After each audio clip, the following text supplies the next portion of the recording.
भारत माता की। भारत माता की। देवी सम्मक्का सरलम्मा की जय। यदाद्री लक्ष्मी नरसिम्हा स्वामी की। सकल जनसभा को వచ్చిన తెలంగాణ బంధువులు కూడా शुभाकांक्षलु। तेलंगाना की इस महान धरती को मैं आदरपूर्वक नमन करता हूं। ऐसा लग रहा है जैसे मैं अपने कुटुंब के बीच आ गया हूं, अपने परिवार के बीच आ गया हूं। आप सभी तो मेरा परिवार हो। ना कुटुंब सभ्युलारा, बीसी आत्मगौरव सभा इसका हिस्सा बनना मैं अपना सौभाग्य मानता हूं। और ये धरती, ये मैदान, इसका मेरे जीवन में बहुत बड़ा स्थान है। 2013 में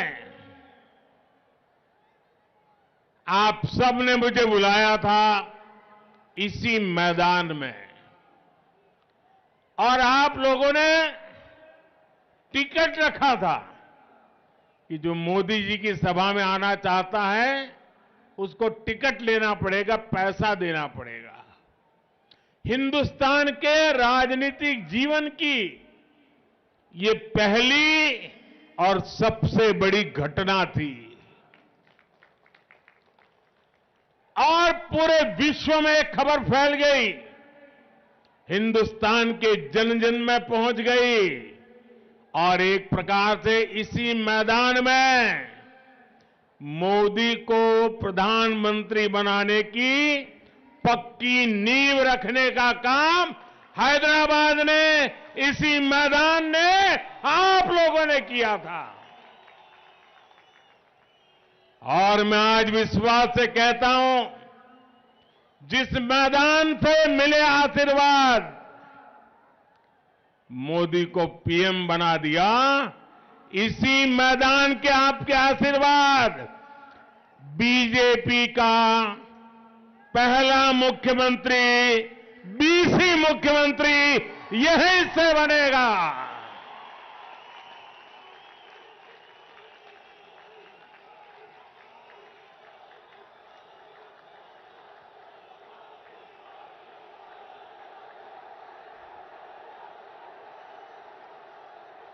मंच पर मेरे साथ पवन है,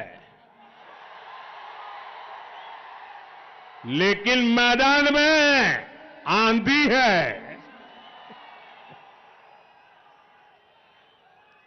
तेलंगाना में बदलाव की जो आंधी चल रही है, उसे इस विशाल जनसभा में भी महसूस किया जा सकता है। आप लोग तेलंगाना के कोने कोने से आए हैं और अपने साथ एक स्पष्ट संदेश भी लाए हैं। तेलंगाना का विश्वास अब बीजेपी पर है। हमारे बीसी साथी हो, गरीब हो, दलित हो, एसटी, एससी भाई बहन हो, सभी ने तेलंगाना में परिवर्तन का मन बना लिया है। पिछले 9 वर्षों से यहां तेलंगाना में विकास विरोधी, बीसी विरोधी, एससी एसटी विरोधी सरकार है। इस 30 नवंबर को आप लोगों के पास तेलंगाना की बीसी विरोधी सरकार को उखाड़ फेंकने का बेहतरीन अवसर है। अब तेलंगाना में कमल ही कमल खिले, ये आपको सुनिश्चित करना है। ना कुटुंब सभ्युलारा, तेलंगाना का गठन 3 मुद्दों पर हुआ था। पानी, पैसा और रोजगार। नीलू, निधुलू और नियामकालू, इन तीनों मुद्दों पर जन विरोधी सरकार ने तेलंगाना के लोगों के साथ धोखा हुआ है। अलग तेलंगाना राज्य के आंदोलन में हमारे बीसी भाई बहनों की बहुत बड़ी भूमिका थी। वो आंदोलन में सबसे आगे थे। अलग राज्य के लिए हमारे कितने ही साथी शहीद हो गए थे, लेकिन तेलंगाना बनने के बाद यहां ही सरकार ने सबसे बड़ा धोखा हमारे बीसी साथियों के साथ ही किया। यहां की सरकार ने बीसी हितों की लगातार उपेक्षा की। तेलंगाना में इतनी बड़ी ओबीसी, एससी, एसटी आबादी है, लेकिन उनकी आकांक्षाओं पर बीआरएस ने कभी ध्यान नहीं दिया। वो अपने परिवार में ही लगा रहा। यहां तो बीआरएस की 2 टीमें तो साफ दिखती हैं, एक पर्दे के पीछे सी टीम भी है। ये कांग्रेस का सी है ना, ये सी बीआरएस की सी टीम है। एक कांग्रेस बीआरएस की सी टीम है। बैकवर्ड क्लास की आकांक्षाएं कांग्रेस के भी एजेंडे में शामिल नहीं है। कांग्रेस और बीआरएस दोनों के ही डीएनए में 3 बातें कॉमन है। एक, परिवारवाद। दूसरा, भ्रष्टाचार। और तीसरा, तुष्टीकरण। इन परिवारवादी पार्टियों के संरक्षण में भ्रष्टाचार फलता है, फूलता है, और अवसर भी सिर्फ और सिर्फ नाते रिश्तेदारों को ही मिलता है। परिवारवाद की मानसिकता से चलने वाली बीआरएस और कांग्रेस यहां कभी भी किसी बीसी को सीएम नहीं बनने देगी। साथियों, ये एनडीए है, बीजेपी है, जो ओबीसी हितों का सबसे ज्यादा ध्यान रखती है, उन्हें सबसे ज्यादा प्रतिनिधित्व देती है। बीजेपी का हमेशा से ये प्रयास रहा है कि दलित, पीड़ित, शोषित, वंचित, पिछड़े, आदिवासी समुदाय को उचित प्रतिनिधित्व मिलता रहे। जब अटल बिहारी वाजपेयी की सरकार थी और हमें सेवा करने का मौका मिला, तो एपीजे अब्दुल कलाम जी को हमने देश का राष्ट्रपति बनाया। 1996 में जब आदिवासी नेता पीएस संगमा जी का नाम लोकसभा के स्पीकर पद के लिए चुना गया तो अटल जी ने समर्थन का नेतृत्व किया। 2012 में राष्ट्रपति चुनाव में भी बीजेपी ने पीएस संगमा जी के नाम का समर्थन किया। एनडीए ने ही जीएमसी बाल योगी जी को स्पीकर पद के लिए नामित किया था, जो देश के पहले दलित लोकसभा अध्यक्ष बने थे। जब बीजेपी को अवसर मिला तो उसने दलित समुदाय से रामनाथ कोविंद जी को राष्ट्रपति बनाया। जब बीजेपी को मौका मिला तो उसने आदिवासी समुदाय से द्रौपदी मुर्मू जी को राष्ट्रपति बनाया। और यही मैदान है जिसने आदेश दिया था आप लोगों ने, और जब पूर्ण बहुमत बीजेपी को मिला और देश में पूर्ण बहुमत वाली सरकार का पहला ओबीसी प्रधानमंत्री बनाने का आपने मुझे अवसर देकर के एक ओबीसी का सम्मान किया था। और जैसे इसी मैदान से पूर्ण बहुमत वाली सरकार का ओबीसी प्रधानमंत्री पहली बार बना, पूर्ण बहुमत वाली सरकार का बीजेपी का सीएम भी ओबीसी पहली बार यहां बनने वाला है। परिवारवादी पार्टियां कभी किसी दलित, किसी पिछड़े, किसी आदिवासी को आगे नहीं बढ़ने देती, जबकि आज भाजपा देश की एकमात्र पार्टी है जो ओबीसी समुदाय को सबसे ज्यादा प्रतिनिधित्व देती है। केंद्र की एनडीए सरकार में 27 ओबीसी मंत्री है, जो अब आजादी के बाद पहली बार इतनी बड़ी तादाद में ओबीसी मंत्री केंद्र सरकार का नेतृत्व कर रहे हैं। आज देश में बीजेपी के 85 ओबीसी एमपीज है। आज देश में बीजेपी के 365 ओबीसी विधानसभा सदस्य है।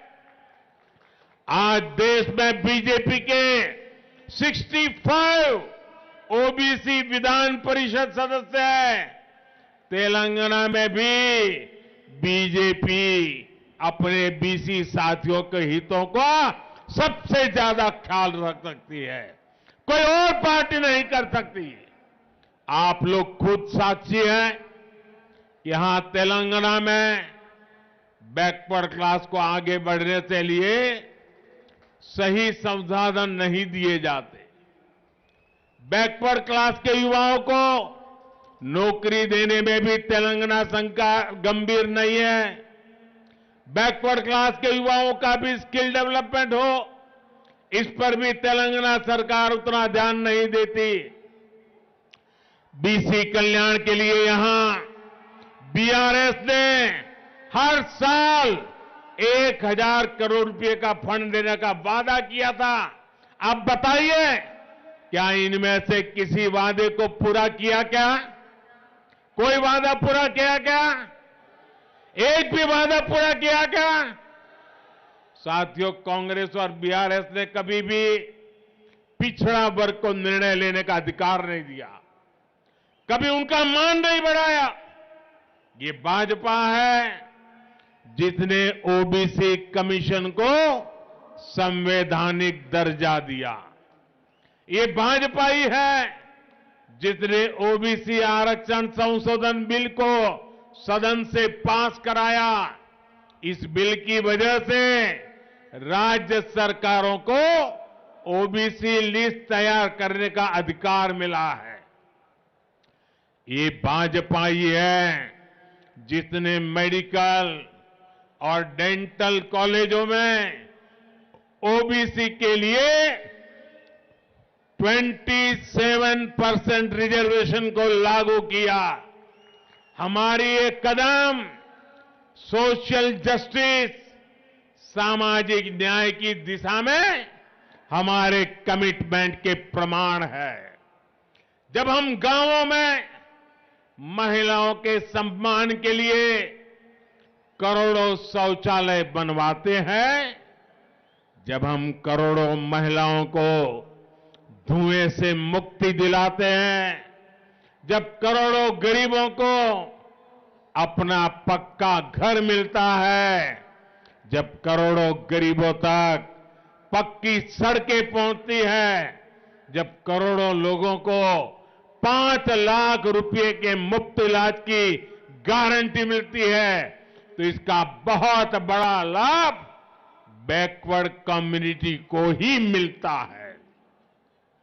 समाज के हर वर्ग को आगे बढ़ाने, सम्मान के साथ जीने और न्याय पाने का अवसर मिले, यही भाजपा का प्रयास है।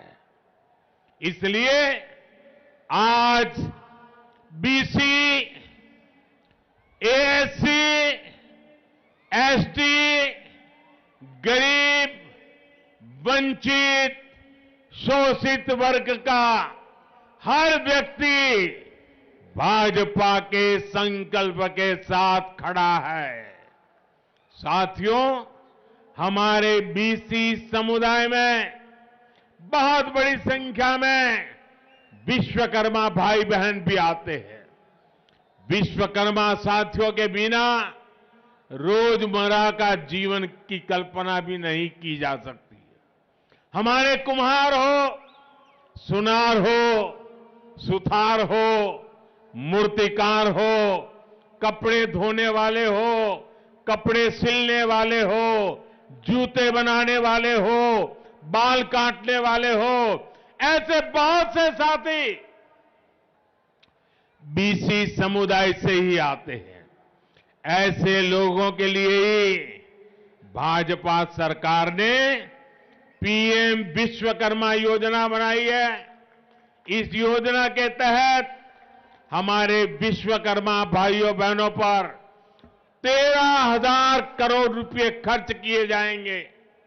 इससे उन्हें अपना जीवन स्तर उठाने में, अपने जीवन से अन्य परेशानियां दूर करने में बहुत बड़ी मदद मिलेगी। ना कुटुंब सभ्युलारा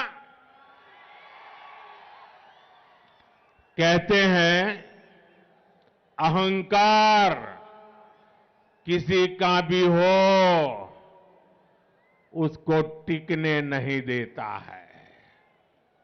बीआरएस के नेताओं में भी वही अहंकार दिखता है। 2019 के लोकसभा चुनाव में तेलंगाना के लोगों ने ऐसे अहंकारी सीएम को अपने वोट की ताकत से जवाब दिया था।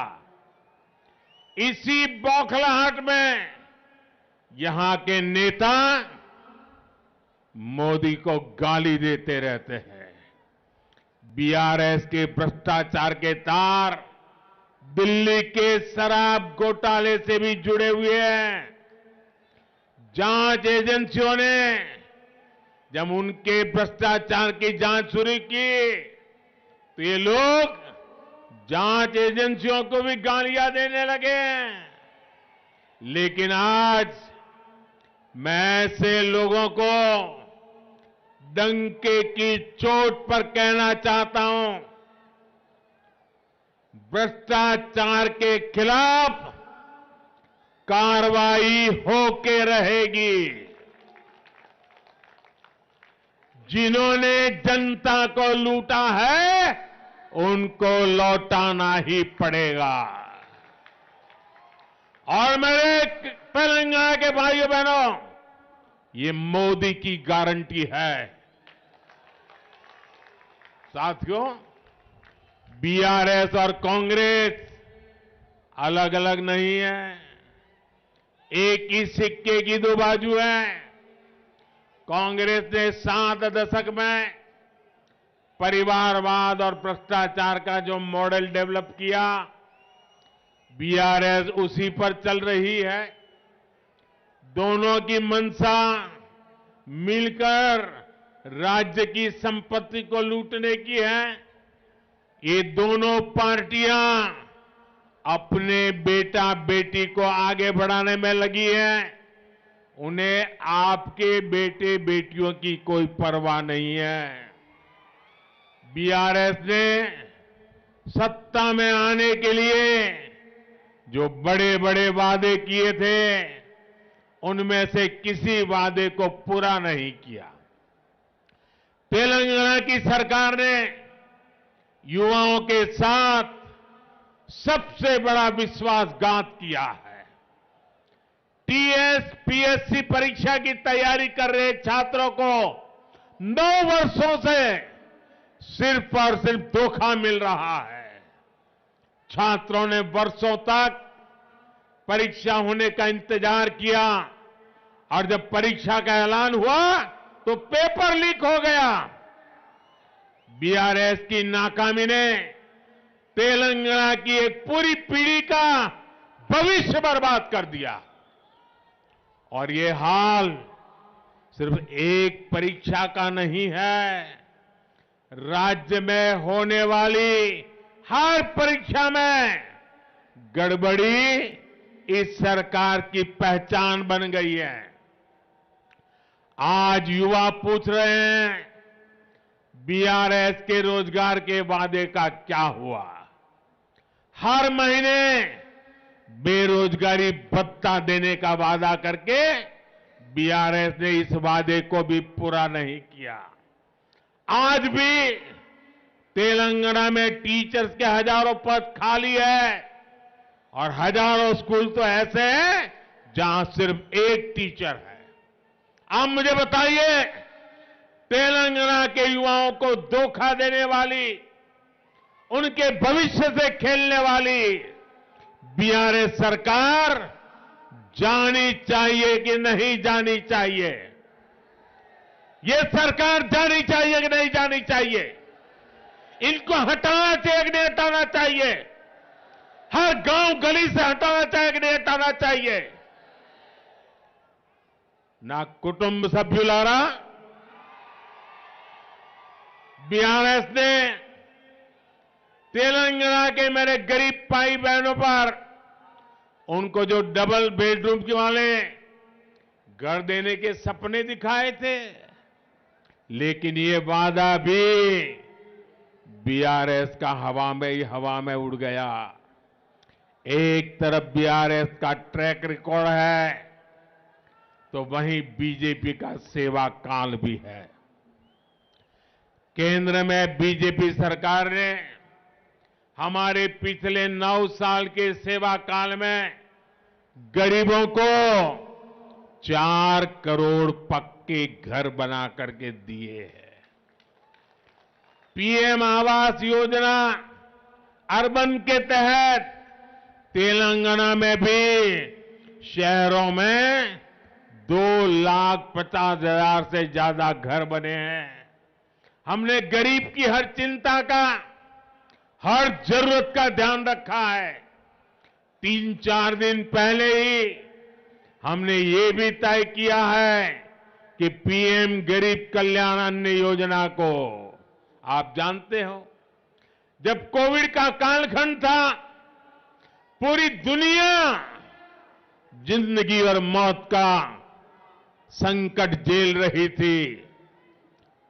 परिवार में एक व्यक्ति दूसरे को मिल नहीं पा रहा था, कामकाज ठप हो चुके थे। तब गरीबी से निकला हुआ मोदी, जो गरीबी को भली भांति जानता है, समझता है, गरीबी को जी करके आया है, उसने तय किया कितना ही संकट क्यों ना आ जाए, मैं गरीब के बच्चों को भूखे नहीं सोने दूंगा। मैं गरीब का चूल्हा कभी बुझने नहीं दूंगा। और इसलिए हमने गरीबों के लिए मुफ्त अन्न की योजना शुरू की। आज भी इस देश के 80 करोड़ लोगों को मुफ्त अनाज दिया जाता है और ये योजना ये दिसंबर में पूरी होने वाली है। दिसंबर में योजना पूरी हो रही है, लेकिन गरीबी को जानने वाला मोदी गरीबों को ऐसे असहाय नहीं छोड़ सकता है और इसलिए मैंने संकल्प किया है, मैंने निश्चय किया है कि गरीबों को जो आज अन्न मिल रहा है उसे आने वाले 5 साल के लिए और बढ़ाया जाएगा। 5 साल और बढ़ाया जाएगा। आप सब अपना मोबाइल फोन निकाल करके फ्लैश चालू कीजिए। गरीबों के कल्याण में आपके मोबाइल की फ्लैश चालू कीजिए। गरीबों के कल्याण के लिए मोबाइल की फ्लैश चालू कीजिए। 5 साल के लिए मुफ्त अनाज की इस योजना के समर्थन में आप अपनी फ्लैश लाइट चालू कीजिए। हर एक के मोबाइल की फ्लैश लाइट चलनी चाहिए। ये गरीबों के कल्याण के लिए है। ये मोदी की गारंटी का समर्थन है। ये मोदी की गारंटी का समर्थन है। गरीबों का कल्याण ये हमारे दिलों में है और इसलिए इतना बड़ा जन समर्थन मिल रहा है। मैं आपका बहुत बहुत आभारी हूं। बोले भारत माता की, भारत माता की। यानी ये गरीबों को मुफ्त राशन की योजना अब आने वाले 5 साल और चलेगी।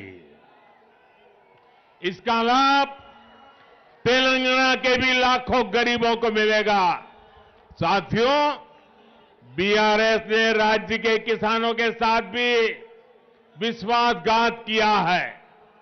1 लाख तक का लोन माफ करने का वादा करके यहां की सरकार ने जो खेल खेला है वो यहां के किसान अच्छी तरह समझते हैं।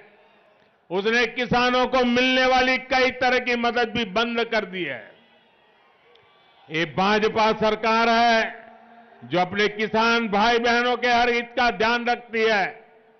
पीएम किसान सम्मान योजना के तहत हमने यहां के किसानों को 9,000 करोड़ रुपए सीधे उनके बैंक खातों में भेजे हैं।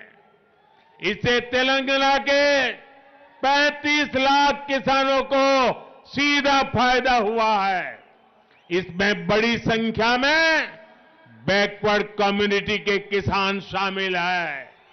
साथियों, आज तेलंगाना के लोगों के साथ ही पूरा देश 2047 जब देश आजादी के 100 साल मनाएगा, हम विकसित भारत का लक्ष्य लेकर के मैदान में उतरे हैं। इसीलिए काम कर रहे हैं। भाइयों बहनों, अब इतनी बड़ी तादाद में आए, इस मैदान ने मुझे फिर से एक बार उसके प्यार का एहसास करा दिया है, उसके आशीर्वाद की ताकत का एहसास करा दिया है। तेलंगाना का तेजी से औद्योगिक विकास हो, यहां के नौजवानों को रोजगार मिले, इसके लिए बीजेपी सरकार प्रतिबद्ध है। बीजेपी सरकार हर क्षेत्र में तेलंगाना के विकास के लिए काम करेगी। इसके लिए तेलंगाना में डबल इंजन की सरकार जरूरी है। तेलंगाना में भाजपा सरकार बनाने के बाद बीसी गौरव को बढ़ाने के लिए ठोस कदम उठाए जाएंगे। भाजपा हमेशा आपके विश्वास को मजबूत करने का प्रयास करेगी। विश्वास की इस लहर को आप तेलंगाना के जन जन तक, कोने कोने तक लेकर के जाइए। आप इतनी बड़ी तादाद में आए, नौजवानों का जो मैं जोश देख रहा हूं, मैं साफ देख रहा हूं, तेलंगाना में बीजेपी की सरकार बनाने का आपने फैसला कर लिया है। मेरे साथ बोलिए, भारत माता की, भारत माता की, भारत माता की जय। आप सबका बहुत बहुत धन्यवाद।